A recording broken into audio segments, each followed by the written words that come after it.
Welcome in for the Blue White Players Show, presented by our friends at Ciocca Dealerships. I'm Aeneas Hawkins, joined as always by my friend Goon Conlon. Goon, how we living today, brother?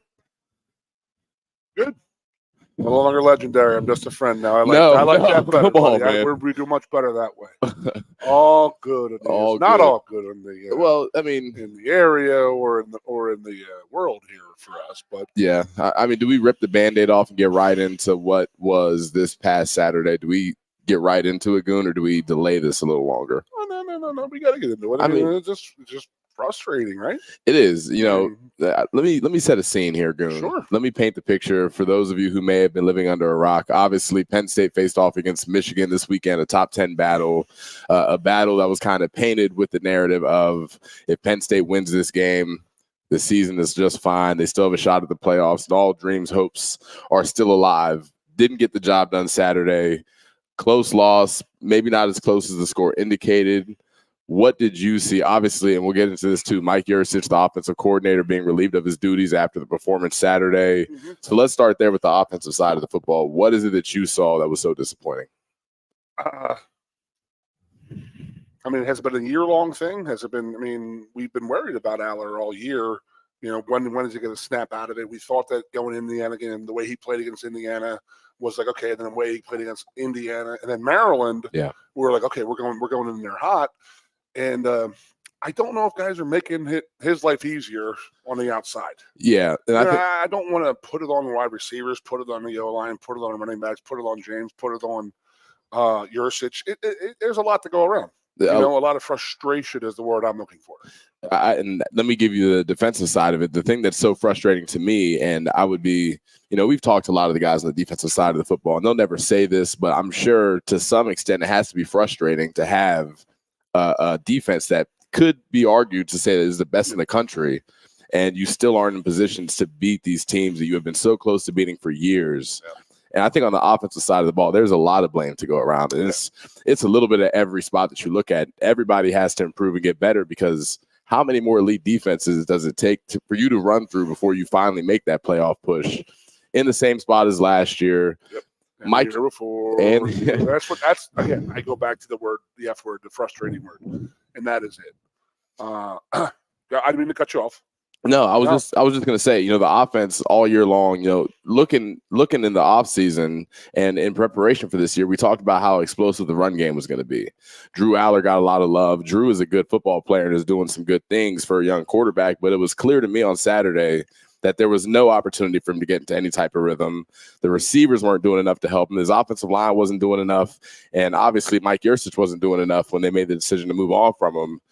Jaywan Sider and Ty Howell step up.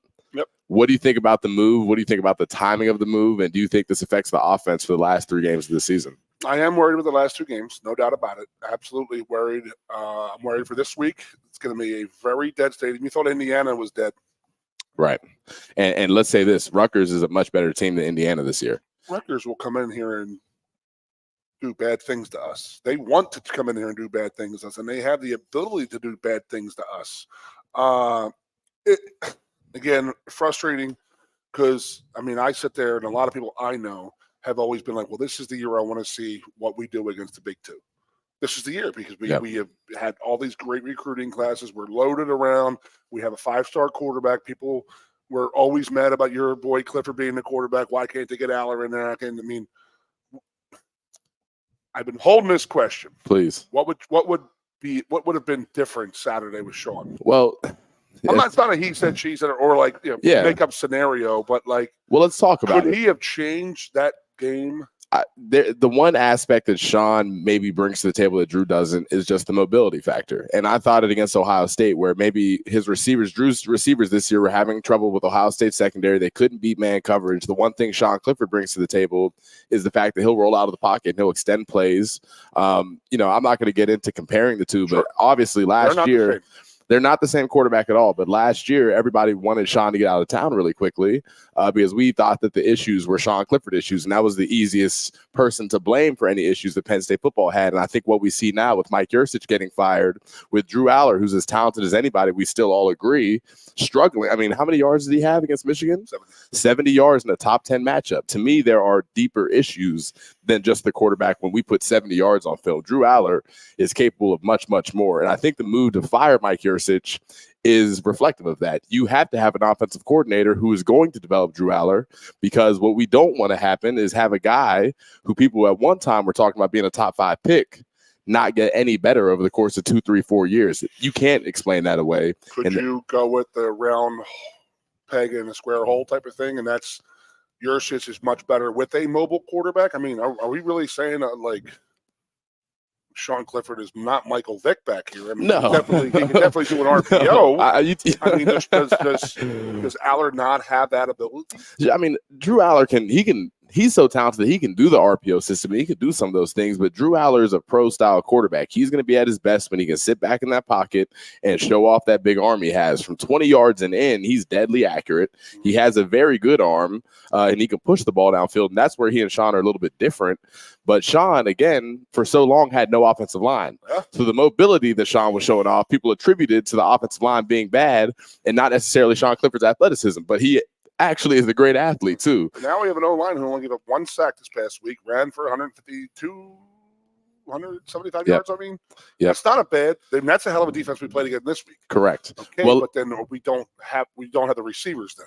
Right. Best thing I saw on social media, amongst the other 8 billion things they could not stand. Many things. Yeah, and that was there's a reason why we were offering every wide receiver in the transfer portal. So we knew going in that was going to be a problem. Yeah, it was no secret. And, Keandre Lambert-Smith has done a lot of good things this year. I think the struggle is we have had guys like Jahan Dotson for so long who are pure number 1 receivers who are going to always beat man coverage. And it's not that Dre isn't a really good receiver, because I still think he is, but he is not a one-man band.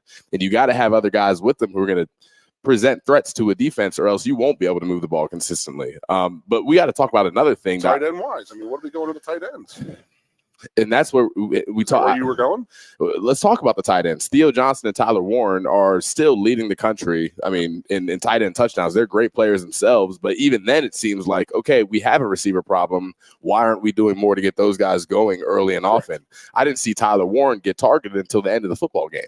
And he's going to go play on Sundays. There is no reason he should be such a small part of the offense. He's the unsung hero of this team, by the way. He's the guy who does a little bit of everything. Everything at a high level, too. So, you look at those things, you look at those question marks we had. I'm sure Franklin had the same question marks when he was evaluating the offense, which is a part of the reason Mike Yurcich isn't there. But aside from that, as the head coach, there are some questionable decisions that happen on Saturday, and we can avoid the questions and we can act like they're not relevant, but going for 2 at the beginning of the game, even that first drive where Penn State's offense drives down the field, they get down to the 3-yard line. Why on second down are we throwing fade balls to a receiver room who is unproven and hasn't done that all year?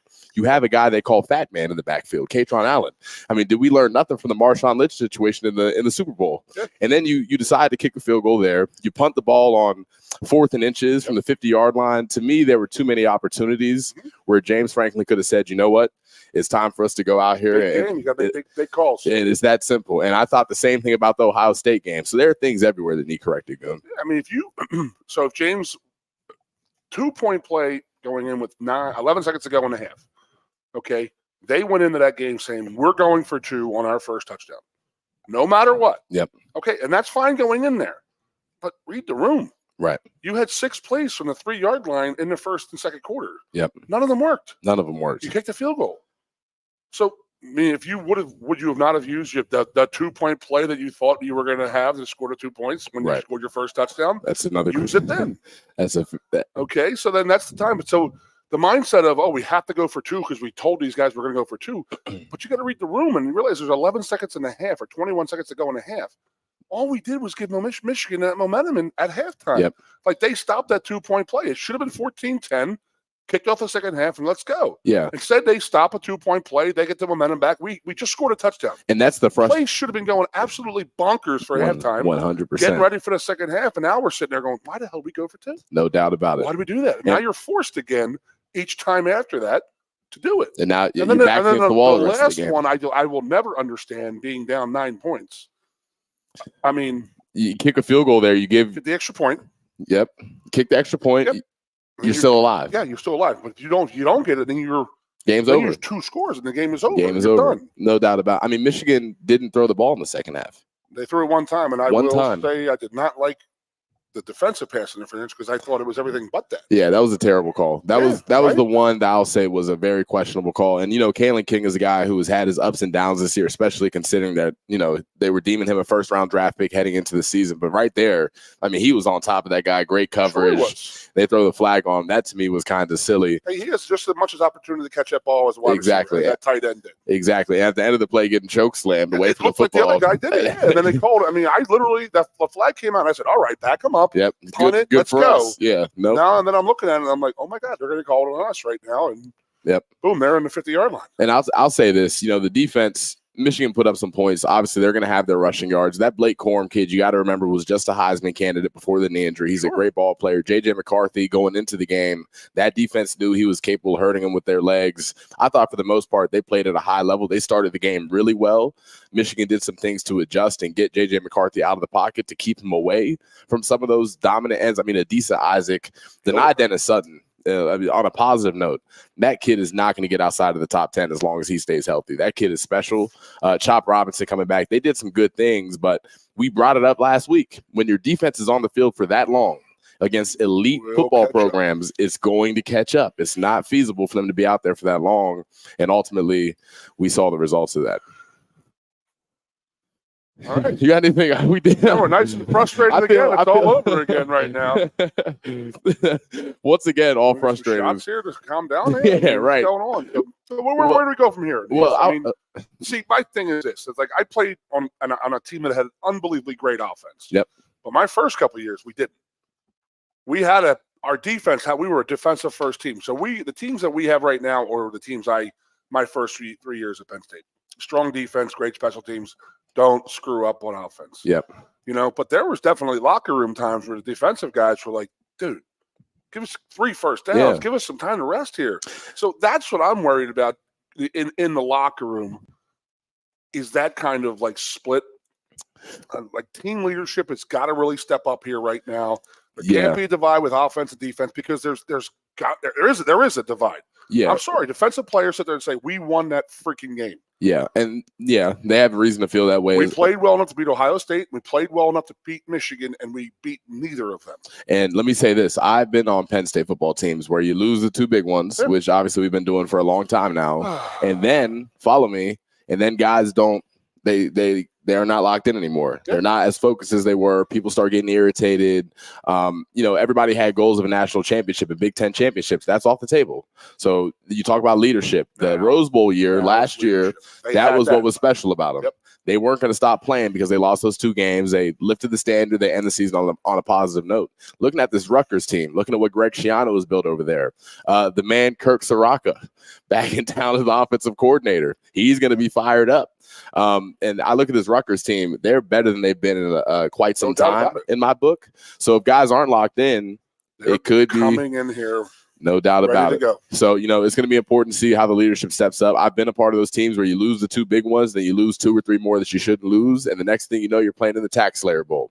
So I think let's not make bad things worse here. Go out there. That game either. What'd you say? We didn't play in that game either. We were there, but we didn't play it. It was just like, that's the fear. Yeah. That is the fear right now of where we're going to be in a month from now, 6 weeks from now. And that is a scary thought because you do not want that because that bleeds in the next season. It bleeds, no doubt about it. It bleeds into the transfer portal. Aller came here because of Yurcich. Yep. That was his guy.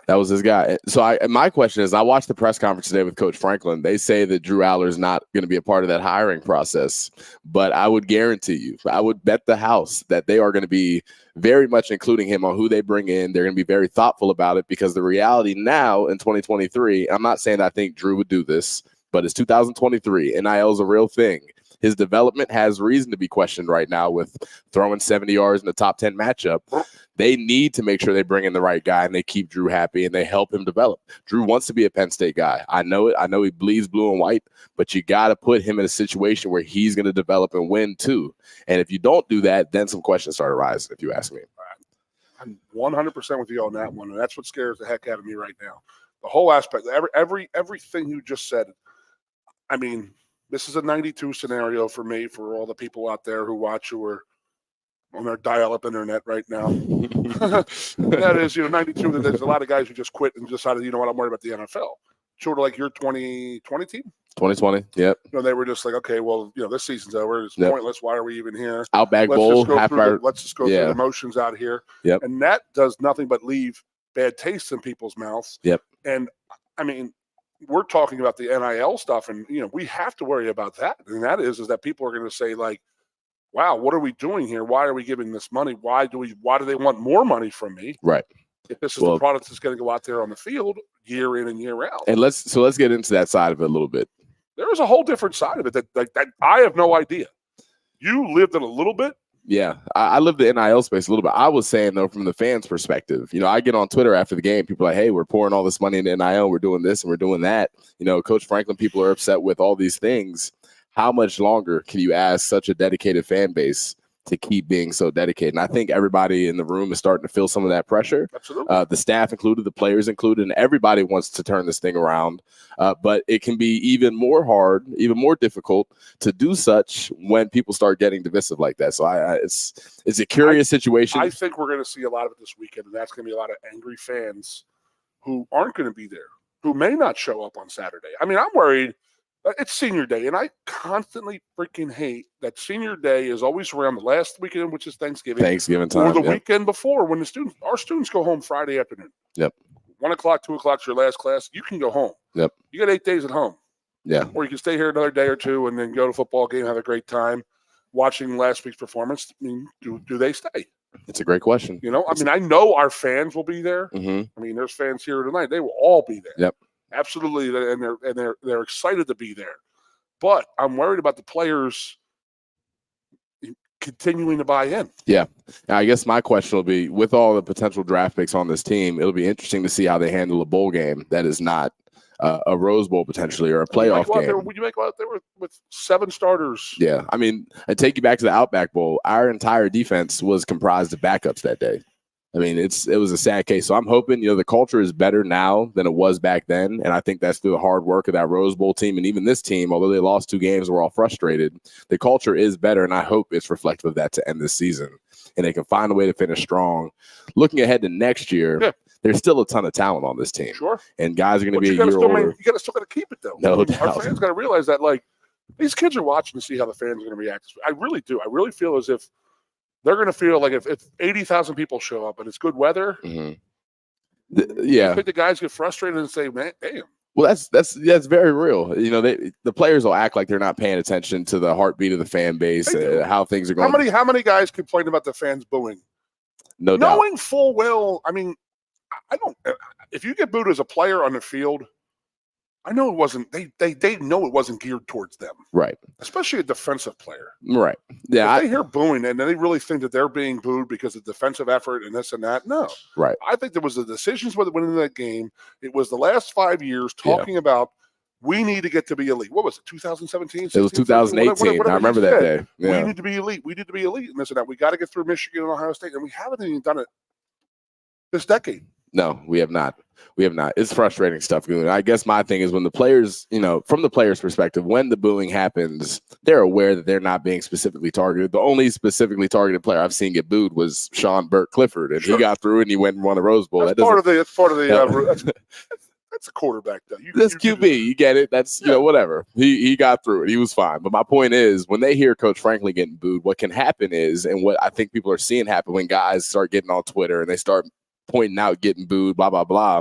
They feel like when Franklin gets booed, they're getting booed. They're so bought into this program at this point, which they should be. They are. That they take it personally as well. You saw the video of my guy Vega going back at the guys in the student section who were going at Coach Franklin. It's because they care that deeply. This isn't just a game. This isn't just something that people are doing on Saturdays casually. This is very serious to those young guys. This is all they know. I hope that Vega knows, and I hope James Franklin knows that that's a passionate person booing them.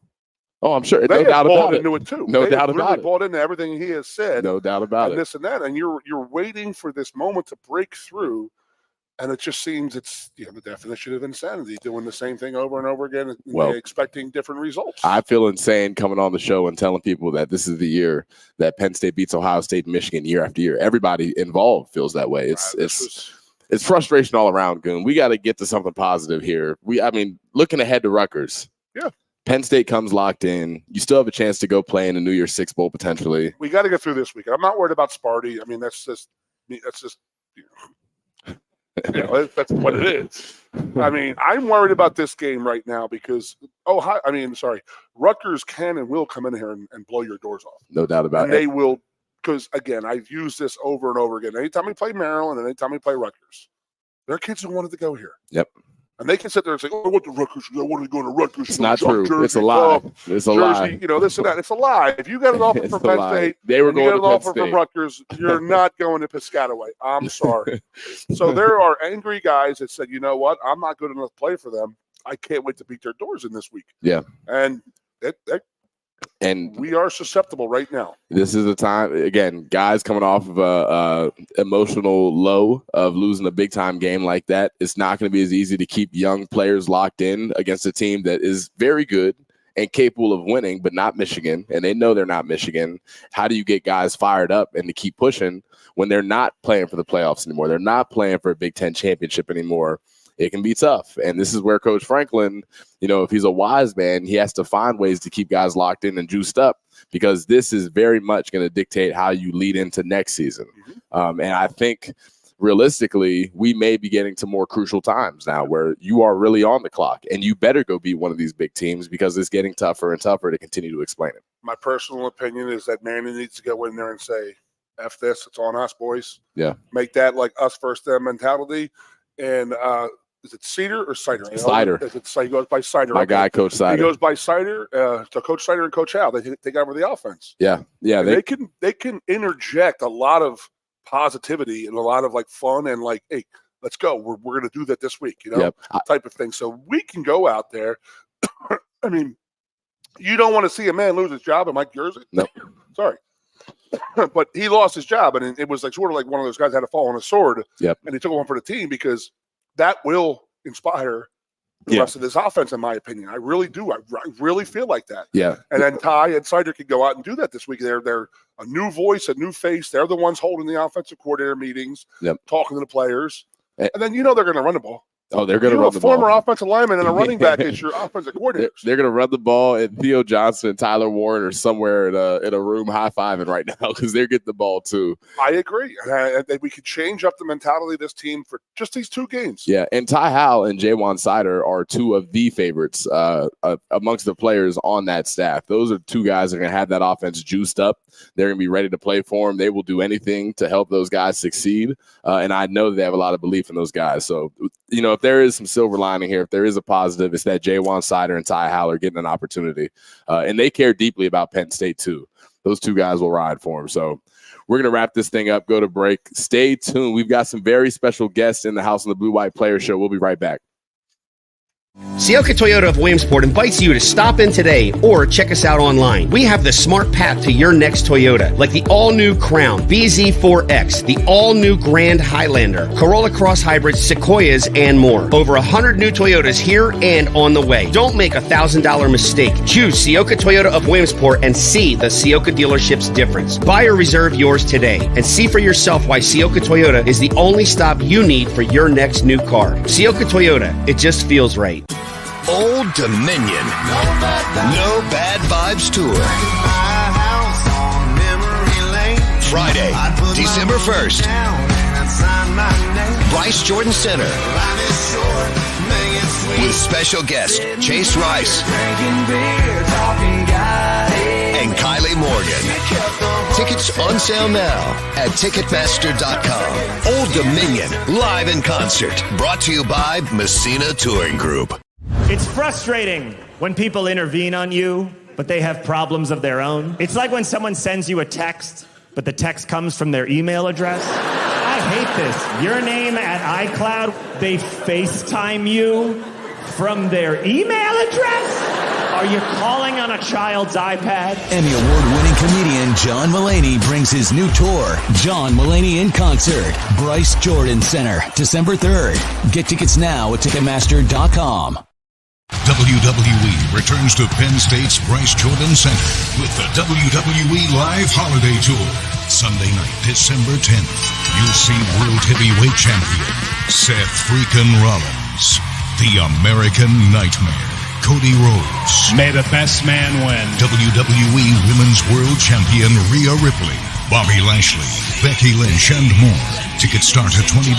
They make great holiday gifts. Get yours now at Ticketmaster. It's Jeff Dunham on his all-new tour, still not canceled. Yes, I make a living talking to myself, which means some forms of mental illness actually pay off. Is it bad that I unplugged my cousin's life support to charge my phone? Oh, shut the hell up. Friday, March 22nd, Bryce Jordan Center. Tickets on sale now, only at JeffDunham.com. Don't miss them. Silence! I kill you! Jeff Dunham on his all-new tour, still not canceled. Coast into fall with a new Kia from Lion Country Kia. Right now, get a 24 Kia Seltos for 5.25% APR for up to 48 months. A new Sportage plug-in hybrid at 0.9% APR. Check out our 23 Sorrento hybrid for as low as 4.5% APR. And don't forget, all 2023 and 2024 Kias come with a 10-year, 100,000-mile limited warranty. Stop in and meet with one of our sales experts today and coast into fall at Lion Country Kia. We want to see you in a Kia.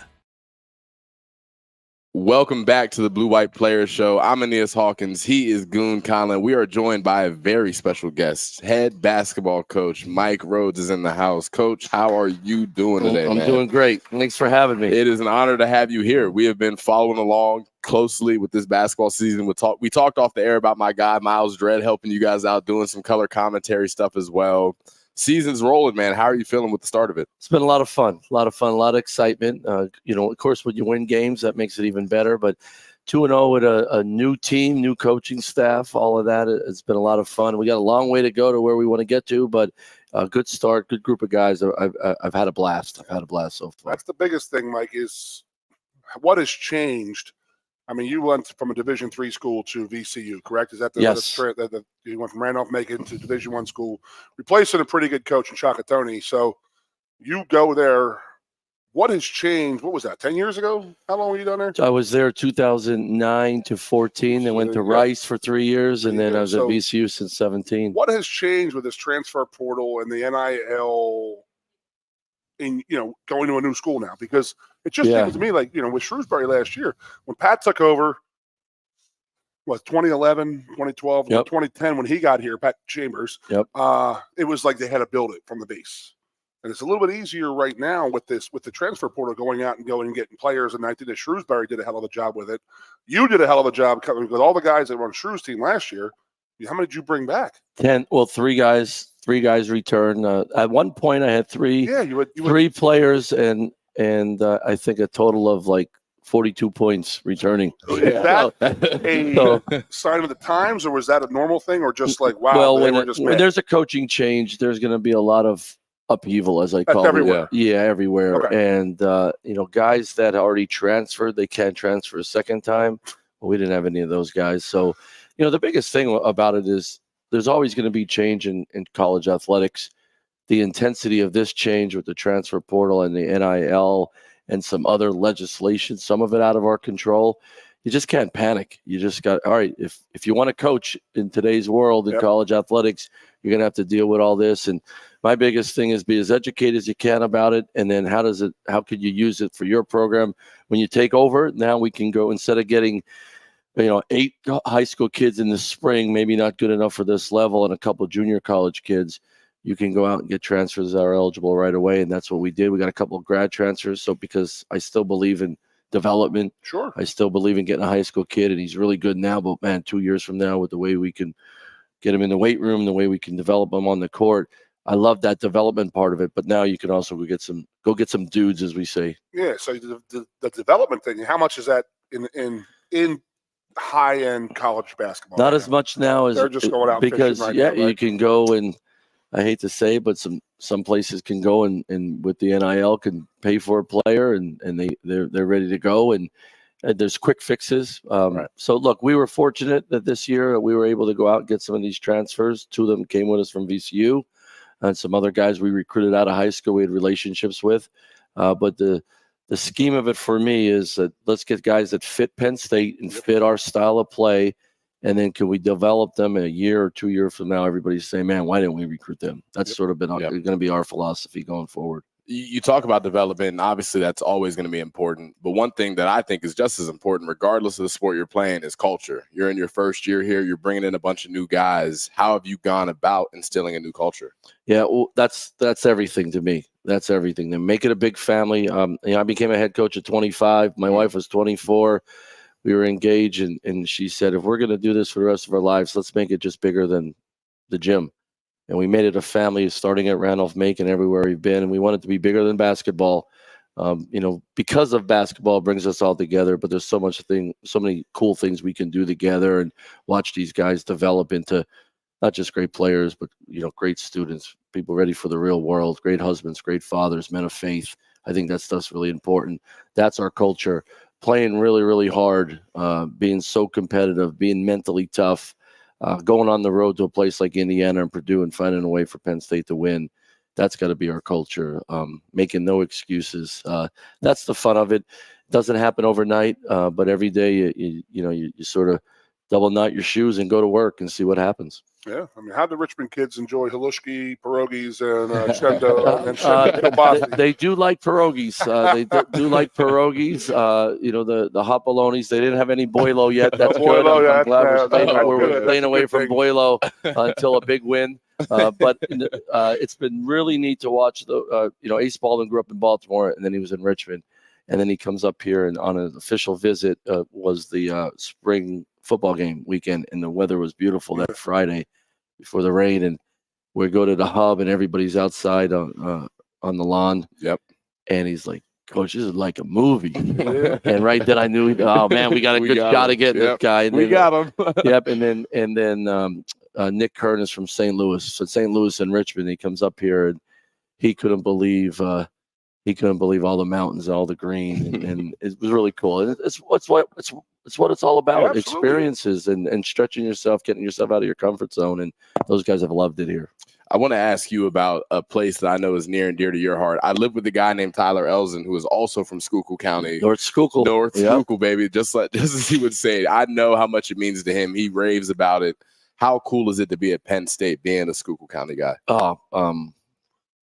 I can't even describe it. I mean, I grew up, my father was a state senator, so he had a lot of work up here. So I remember being a little kid, and he would drop us off on campus, say, be back here at 4:00. And my brother and I stuck in the rec, trying to find different things to do on campus and goof around and all that.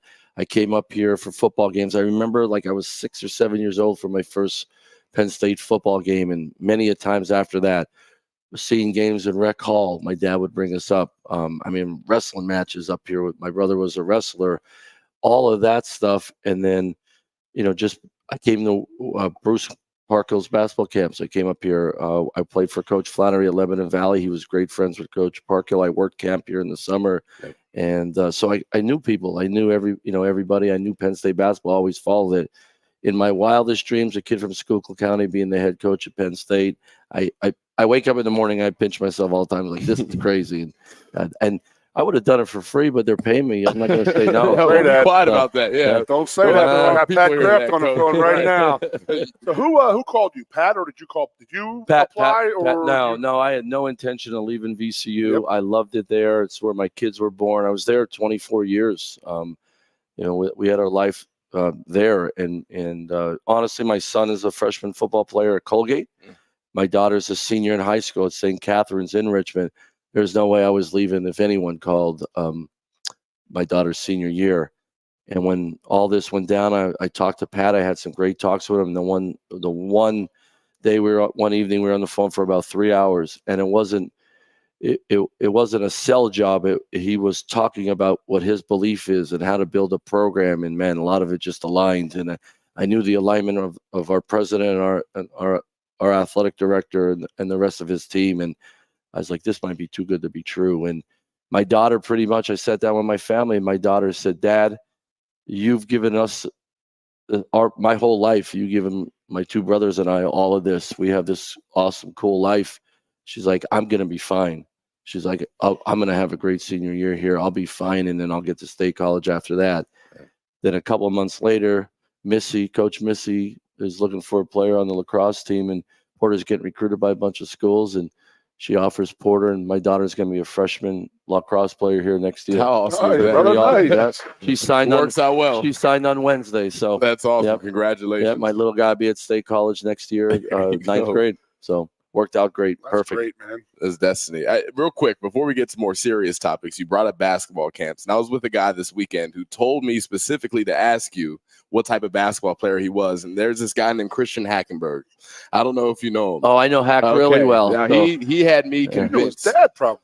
Hack's dad was 3 years older than me. His mom was a year older than me. They both went to Marian Catholic, Okay. which is the rival Correct. to Monte area. So Marian Catholic had a great football program. We used to smoke them in basketball all the time. Okay, well, I'll So let that him know was- you That said wasn't it. even close. He tried So- to convince me he had a terrific jump shot. I will tell you this. So I was at Randolph-Macon and running camps at Randolph-Macon, and Hack's dad calls me and says, "Hey, can I bring my boys over to camps and overnight camp for the week?" I said, "Sure." So Hack shows up. The boys show up, and he's big like he is now. He was that big as a 9-year-old. I had to move him up like 3 age groups, and he was still killing everybody. And but they came to camp for like 3 straight summers and all that. Just That's awesome. he's got a lot of Schuylkill County blood in him, and I got to see his dad this weekend here and all that. But that Hack was a good basketball player. Don't let anyone Okay. fool you. All right. Baseball too. He never Yeah, gets. no. I mean, the fact that he was at Fort Union, that's where they say he's from. Fort Union, Yeah. Virginia. It was like, I don't know. He's got a lot more coal region in him than anything else. Yeah. Yeah, he definitely had it. He was a very good basketball player. Okay. He could shoot it. Couldn't keep the ball in front of him all the time, but he could shoot But it. he and could shoot he could go get rebounds. But he definitely was both of and his younger brothers were really good athletes as well. Okay. Soccer players here, right? One baseball, one soccer. Jeez. Yep. I want to ask you, year one again, you're in the BJC, that environment in there, seeing how the students have come out and supported you guys. How cool has that been? It's been super. The students have been great. We sold out student tickets in 2 hours. There's a lot of people, a lot of students around here looking for more tickets. After Friday, we had about 10,000 people at the game Friday, and there were a lot of students that I ran into at the football game on Saturday saying, "Coach, we don't have any tickets. How can we get tickets?" And that's what you want early in No the doubt. year, and let's get it going. I keep telling all these student groups I keep meeting with and kids on the street, on the sidewalks, is bring a couple friends with you. Every game, bring 2 or 3 more friends that haven't been at a game, and it turns into your experience in your college career. So we're gonna have a lot of fun. We're gonna play this exciting style. We want the students to stand behind us and sweat with us the whole time. That's the fun of it. But Friday night was a great crowd. It was really cool. And you got Crispin running the offense. Yes, Correct. where he. There's another guy who has never met a shot he didn't like. Yeah, but those are the offensive guys you want, No right? doubt about it, man. Yeah, without a doubt. So Jamal Brunt, our associate head coach who played for me at Randolph-Macon, has been around. He's our defensive coordinator. I like to keep one guy in charge of different phases of the game. Joe is running our offense, and he and I see the game very similar offensively, where we want to play fast and You know the game well. Play Point with- guards. play with pace and give guys the green light to go be players. Biggest thing for me is I want our players to play to their instincts. I don't want them to be robots. And Joe and I believe that the same way. And there's a scheme how we do things, and we got to be organized. But in the end, we want our guys to have great freedom out in the court. The green light, as we like to say it, and play to their instincts. I want to ask you about one guy specifically that I'm really excited to get to see play. I got the chance to meet him. He just seemed like an outstanding young dude. Puff Johnson, who we'll be seeing more of here in the future. What can fans expect from him when he gets back on the court? Just a hard rocking dude. He plays super hard. He as when you meet him, you feel this joy. Yep. He plays basketball like that. I wish more of our guys and more people in basketball played that way. He loves being in the gym. He loves being on a team, and he's a talented player. He can shoot the 3 at 6'8", but he's a wrecking ball too. He wants to he wants to hit people around the basket, and he'd probably be a good D end if he gained a couple pounds, because he's not afraid to hit people and go after people, and that's what we need. We need that mentality for sure. But he's a super kid to be around, and I think he's going to be a great spokesperson for Penn State athletics for a long time. So a lot of my guys that play basketball here are sort of thick now, or thick. Aren't we all? They man? always Aren't say, we all? Aren't we all? They always say, "Yeah, I played football. Yeah, I played football." And then we had a hitting practice, and then I became the best basketball player. yeah, exactly. There's a lot of those cats out there, exactly. man. I had the inverse of that real quick. We're running out of time here. I thought I was a basketball player. I got to high school. There was another kid in my class by the name of Jackson Hayes. You may have heard of him. Ended up being a lottery pick. And we went to tryouts the same day. I recruited him. You recruited to Jackson. VCU, then he blew up in the summer. Yep, played for Ciocca. Grew a foot and a half, right? Yep. So Jackson dunked on me my sophomore year at tryouts, and that was it. I got cut, didn't make the team. Don't feel so bad. He's dunked on a lot of people in the NBA the last 2 years. I was You're the in his first book, to met. You're good. You're good. We were just laughing about it last night. Small world that you recruited him at VCU. Yep. So we're going to bring your man on here, Pat Flannery, here when we get done here with you. What has he meant bringing him in here? I mean, there's a guy I know when I was a little kid. So backstory is Pat was recruiting my older brother to Drexel, William and Mary, one of those. Yeah, one of those. So he knows my mom and knew my mom and dad back in the day, and with a lot of mutual friends and stuff like that. And Coach Rhoades comes up to me in the coach's first cancer, and he says, "Was that so and so's wedding with your parents?" And he goes, "It was one of the funniest days of my life." And I was like, "That's great to hear, this and that." So he says, "I was so happy to hear that Pat's coming back." So we're gonna get him on here. But what does that mean to you? That is, this is your head coach, your mentor. Look, I'm 51. If coach told me to run through that wall, still without a doubt, that's my guy. And not only did we win a lot of games together, but I want to be where I'm at right now without the guidance I had from him. Not just when I played for him, but many years after. And now he's such a great friend, but he's still my mentor and the guy you don't want to let down. And for him now to be on our team, and he's going to help us guide our program and build it in so many different ways and get his expertise and his knowledge is super. I want him to be around our guys and our staff and help us move this forward in so many different ways. You want the guys around him too, because he is such a vast knowledge and history. Yes, it's amazing. Yeah, I mean he's won a lot of games, but I've always said one of coach's greatest gifts is he can get somebody to go somewhere where they can't get themselves. And to this day, he's still doing that. And now we have him on our team. And the last time he and I were on blue and white, we wore blue and white together. Absolutely. We won a national championship in '94. So carried you off the court like you were Jimmy Chitwood. He didn't carry me off the court. So carried you home from the restaurant that night. Yes, we did have.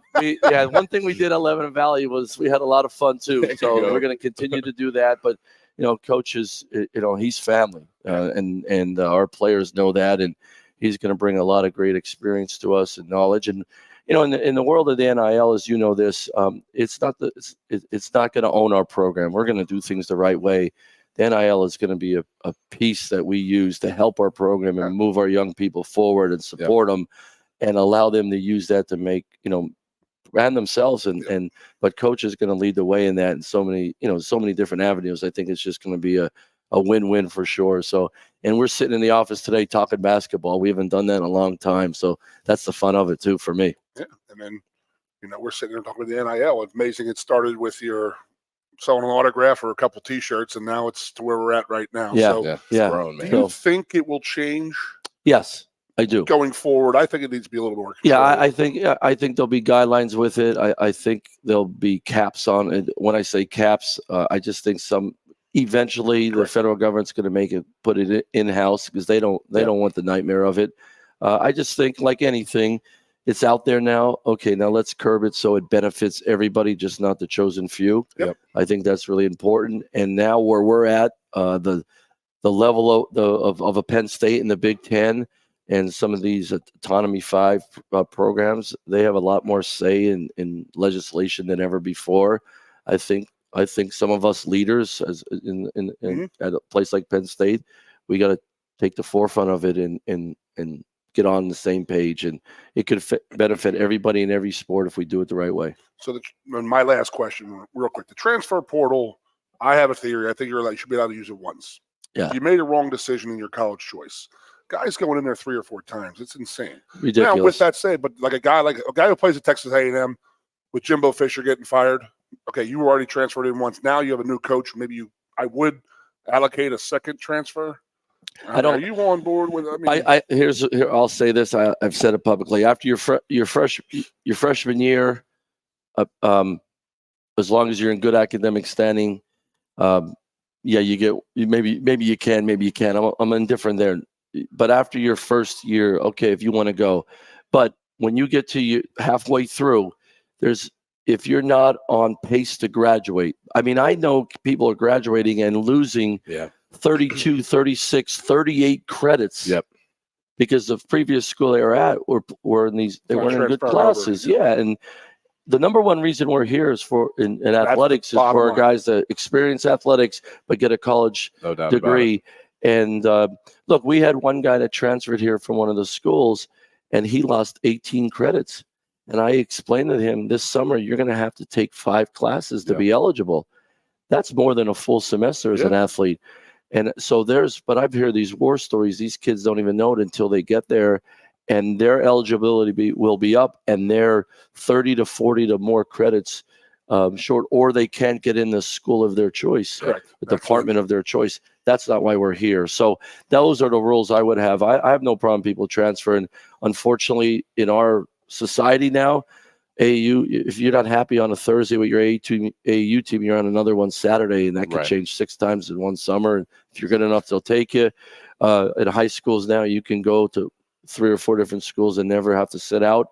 There's no repercussions. But if they're here for a college education, that should be number one. Is you shouldn't go to a school if you're going to lose this and not be on track to graduate on your timeline. Yeah, because James talks about it all the time. Is like, he doesn't want to come out and say it, but you literally have to recruit your team every year. Yes. Yeah. Every year you got to go recruit those same 85 scholarship guys. The most important recruits that you have are the ones in your building, no doubt. And then if you lose anyone, you got to go get someone, but you got to re-recruit. But to me, that's as everyday relationships. It can't be transactional. It's got to be transformational. If they know you care about them every day, and you're making sure that their safety, their wellness, and and their well-being is there, hey, then you really work on the sport with them. But you got to make sure that you're have interaction with them every day, that they know you care, because if not, they're rolling. Beautiful, man. Thanks, Love hearing it, man. Appreciate it. Thanks for joining us. Thanks so much, man. You Best bet. of luck this week. We'll be right back on the Blue White Player Show. Hey, Penn State fans, it's game time, and Ciocca is hitting the field with 42 dealerships and 25 brands in Pennsylvania and New Jersey. That means more choices and the perfect new or pre-owned vehicle priced to fit your budget. Plus, factory-trained service experts are just minutes away, and you can feel confident you're doing business with a family that treats you like family. We're a proud partner of Penn State Athletics and preferred dealership group of the Penn State Alumni Association. The Ciocca Dealerships. Experience the difference. Old Dominion. No Bad Vibes Tour. Friday, December 1st. Bryce Jordan Center. With special guest Chase Rice and Kylie Morgan. Tickets on sale now at Ticketmaster.com. Old Dominion, live in concert. Brought to you by Messina Touring Group. It's frustrating when people intervene on you, but they have problems of their own. It's like when someone sends you a text, but the text comes from their email address. I hate this. Your name at iCloud, they FaceTime you from their email address? Are you calling on a child's iPad? Emmy Award-winning comedian John Mulaney brings his new tour, John Mulaney in Concert, Bryce Jordan Center, December 3rd. Get tickets now at Ticketmaster.com. WWE returns to Penn State's Bryce Jordan Center with the WWE Live Holiday Tour. Sunday night, December 10th. You'll see World Heavyweight Champion Seth freakin' Rollins, the American Nightmare, Cody Rhoades. May the best man win. WWE Women's World Champion Rhea Ripley, Bobby Lashley, Becky Lynch, and more. Tickets start at $20. They make great holiday gifts. Get yours now at Ticketmaster. It's Jeff Dunham on his all-new tour, still not canceled. Yes, I make a living talking to myself, which means some forms of mental illness actually pay off. Was it bad that I unplugged my cousin's life support to charge my phone? Oh, shut the hell up. Friday, March 22nd, Bryce Jordan Center. Tickets on sale now, only at JeffDunham.com. Don't miss them. Silence! I kill you! Jeff Dunham on his all-new tour, still not canceled. Coast into fall with a new Kia from Lion Country Kia. Right now, get a 24 Kia Seltos for 5.25% APR for up to 48 months. A new Sportage plug-in hybrid at 0.9% APR. Check out our 23 Sorento hybrid for as low as 4.5% APR. And don't forget, all 2023 and 2024 Kias come with a 10-year, 100,000-mile limited warranty. Stop in and meet with one of our sales experts today and coast into fall at Lion Country Kia. We want to see you in a Kia. You still look pretty. Hey, welcome back to the Blue White Players Show, sponsored by the Ciocca Dealerships. It's me, Goon and Aeneas, and a good friend of ours, Pat Flannery, right here from the Penn State basketball program. I'm trying to think now. Craig was graduating high school in '85, so you were coming around my house in '84. So sure was. I was 6'6", 12-year-old. So it's just great to hear your name and see you. I was so happy. I actually followed Rhoades' career because of you, watching him and watching you going down at Leb and winning the national title. And I lived in Richmond, and he was at a rival school to the coach, where I had coached type of thing. So run a little parallel, and just to see you back in the program and back in the state college. Well, finally in the state college area. Well, I can't tell you how much I appreciate what you said and the respect I have for the Conlins. He was definitely one that got away, but I can remember a home visit in the house and the hospitality, and there was always a lot of food around, I guarantee you. There you go. But you came to my tailgate Saturday, you thought I were back at my house. Well, I knew my role up here on Saturday. I didn't know it until I got here when I was walking around with Coach Rhoades, and we got to the Conlins tailgate, and there was 3 pieces of pork, and they all went to Coach Rhoades, and he shared one of those pieces with me, and he threw me a little crumb. And then I saw the big boy here go and sit down and get his first little taste, and he looked pretty comfortable over there. But that was good stuff. If I get the Yingling and you get the pork roll, we could go on tour. There we go. That's a tour that trying might be for years, baby. So, Coach, what did Coach Rhoades bring you in here for? That's what we're going to have you on talking about right now, because it's interesting to us, and we want to support as much as we possibly can. Yeah, well, quite honestly, my wife and I living down in the Hershey area. We retired from up at school, but been active in a lot of different things, including consulting and basketball. So it's never gone away. This was the first time that somebody's really said, "Come with us." That I had to kind of respect the timing, the place.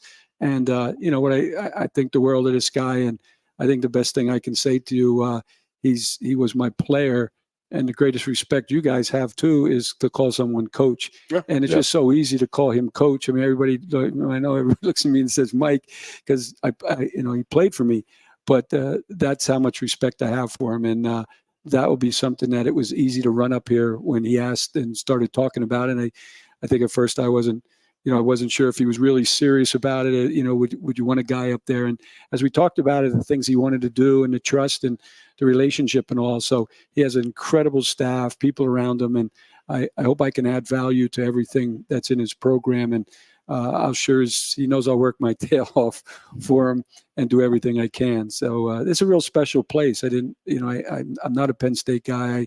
I'm that little school down the road that used to look up here and see the big boys. But the respect has always been there. So to be a part of this is just fantastic. And my family's very supportive of it because of the Rhoades. Having had been around Coach Rhoades for so long, excuse me, where have you seen him grow the most? What areas have you seen him grow up, having, been around? He's not here. Just a young guy. Hear you, so. Yeah, don't worry about it. He already left the room. I think I drove out here with him. So it would take a little while if I really thought hard about the different things. But the one thing I'll say is, coaches X and O, and they get a style and they play. And the thing that I hope my son who coaches would do the same thing is, I feel like Coach took something from every place that he's been, because he doesn't play the way he played or the way we played or the way Ciocca played, or he plays the way he wants to play. And that comes with getting stuff from everybody and learning. And I know he went to a lot of clinics and he had people around his program. And the really, really good coaches that I know, that's what they've done with their programs. They've learned. The other part to him is just the level. I remember he was a kid when he was there, and over the years we've had discussions. And I think that he has a perspective on his family and about what this program is. I know people will look at it. I remember people busting me about Rhoades, he got a contract. He's a Monterey City kid and all, and he's going up there to Penn State. And you know what? That was the farthest thing that I thought of. I thought about Penn State and what continuity and what having somebody that understands your culture. And I thought a lot about his father and about his family, because they'll have busloads coming up here because that's the kind of people they are. They are. So and there's no doubt. That's the people they are. You're right. Yeah. And I thought a lot about that and thought, man, will that be fun? And we'll do everything we can to be good. And then the other thing I know you were asking about the NIL. Yep.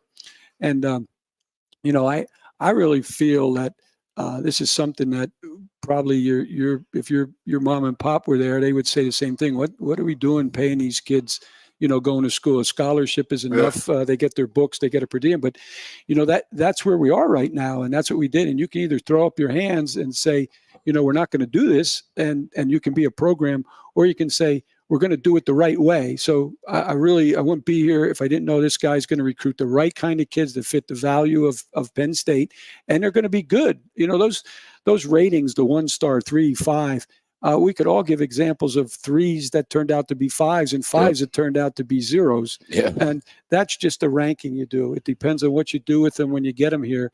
And I think the teaching he does with his staff, I think the culture of the people that care about these kids here, I think that's going to pay incredible dividends, and then work your tail off and see how good you can get. And that's a really rewarding. So the NIL will definitely be part of it. We have to do certain things to be able to at least not lose kids because of something. Absolutely. But that's not, I guarantee you that's not going to be the driving force, or I know Coach would have never asked me to come up with them. Yeah, I mean, the NIL to me is something that, it was definitely needed, because there's definitely guys out there who deserve it. And being Aeneas and I played at the higher Division I level, when that schools are making hundreds of millions of dollars on TV, and then the revenue from the school, and you're getting, listen, I am the biggest fan of, I had my education paid for, I had all this and that, but there's always that little, having to borrow $100 from my dad, knowing my dad, it was $100 was $100. I mean, that was a good bunch of money. And, it was just, what was going on. It's the right thing to do if it's done properly and respected and understood by everybody. And if everybody plays by the rules, which is what you have to worry about, obviously, with the NIL or without the NIL, there's always been that issue. Well, it could help in some, because it used to be money under the table. Absolutely. Now it's on top of the table, and everybody's going to see it. The one thing that I wish people would understand, and that folks that have been in the business a long time, is I just don't like administrators and governors and people that are out there not at the end of every sentence saying that these kids are getting their education. Right. There's kids there that are, there's kids that are, a coach and I were Division III guys, and I didn't give them a cent. His mom and pop kind of footed the bill. Yeah, absolutely. So value that education. Yep. I mean, I get what you said about the money that's involved, but I've heard people in powerful positions, after you said, I'm for the NIL, you got your vote, people love you, you said the NIL, just say to everybody, and they got an education. No doubt they about got it. an education.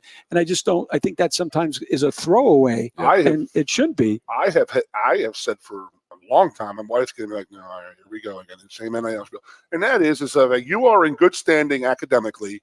Mm-hmm. You should be given like a $12,000, $15,000 annuity every year that you play your sport, compete in your sport, graduate, compete to go to the next level. So you go from freshman to sophomore year, there's a $15,000 check for you. But when you graduate from Penn State, when you do finally fulfill your obligation to Penn State, and that is they paid for your education, you get your education, you graduate, there's $100,000, $150,000. How many people can come out of college to say that? Ooh. And then we always hear the damn stories of, so and so is getting paid $8 million. It's like 10 people. Yeah, it's the other kids that you're worried about that are getting they're just happy getting $1,000, $1,500 a month in this, and that's what it's all about. I tell you what, I'd be happy to go tell your wife how smart a guy you are. I mean, I think that makes a whole lot of sense. She don't listen to me, so why the hell do you listen to you? Come on. I've been trying for a year now. It doesn't work. It doesn't work. I will say, though, you talk about NIL and Penn State doing it the right way, and more specifically Penn State basketball. We've mentioned Miles Dredd now 2 times. He is a perfect example of NIL when it's done the right way, benefiting guys in ways outside of just fiscally immediately. He was the guy who told me when we were working with him on his NIL that he wanted to be a broadcaster. So we were able to get in contact with the Big Ten Network. Big Ten Network paid for Miles Dredd to fly out there. He learned how to be a broadcaster. Now you cut on any Penn State basketball game, and Miles Dredd is talking about sports and getting paid to do it. So there are different ways that you can educate guys and equip them for long-term success without just throwing $100,000 at them. I think Penn State basketball has done that at a high level, and hopefully will continue to do so. Oh, that's wonderful to hear. Love it, buddy. Yeah. Welcome. Thank you so much for having me, guys. I really appreciate it. Thank you very much. So we're going to go to Letterman minute, the Atlas Letterman minute here. We got some Blair Thomas action right now. So the great Blair Thomas. Wonderful Blair Thomas, Philadelphia's own. We'll get done that, and we're going to get ready for Rutgers. So I just want to say this, get on my soapbox a little bit. Show up for these guys. Show up for this team. It's senior day. You may be frustrated with the team right now in the program, but you got to come out and support them this weekend. So there's nothing worse than a senior running out to a field with 50,000 people in there and 70,000 empty seats. So get there, get early, get there, be early, be loud, and be proud. So we are, baby. We are. Blair Thomas, played at Penn State 1985 through 89. I grew up in Philadelphia. Actually, when I was in 10th grade, I participated in one of the summer football camps. And I kind of got familiar with the coaches. I performed well at those camps as well. Coaches started wanting to show me around a little bit because it was a little different back then. They didn't have the technology going that they have now where they know every kid, from 8th grade on. They really had to search and find, these players. So I came up to the football camp and really enjoyed myself and had a good time, at the camps.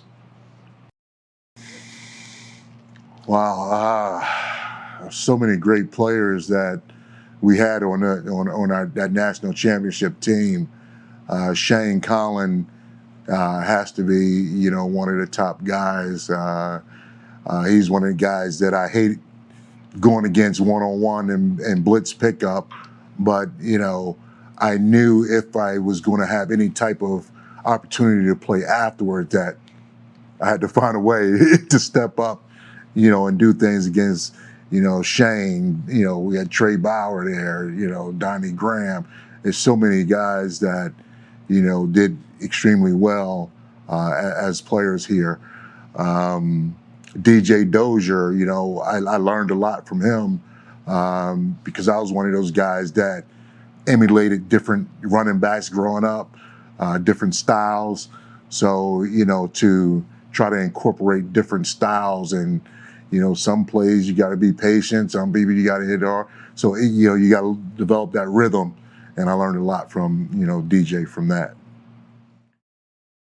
Well, I have a lot of those coming out of Penn State because we won a national championship, my sophomore year. And being a player that participated throughout that season and contributed, that was a high moment. Getting drafted number 2 overall to the NFL is another, unbelievable moment. So, and prior to that, being an MVP at a Senior Bowl, MVP at a, Holiday Bowl, all those things were great experience and moments, coming out of Penn State.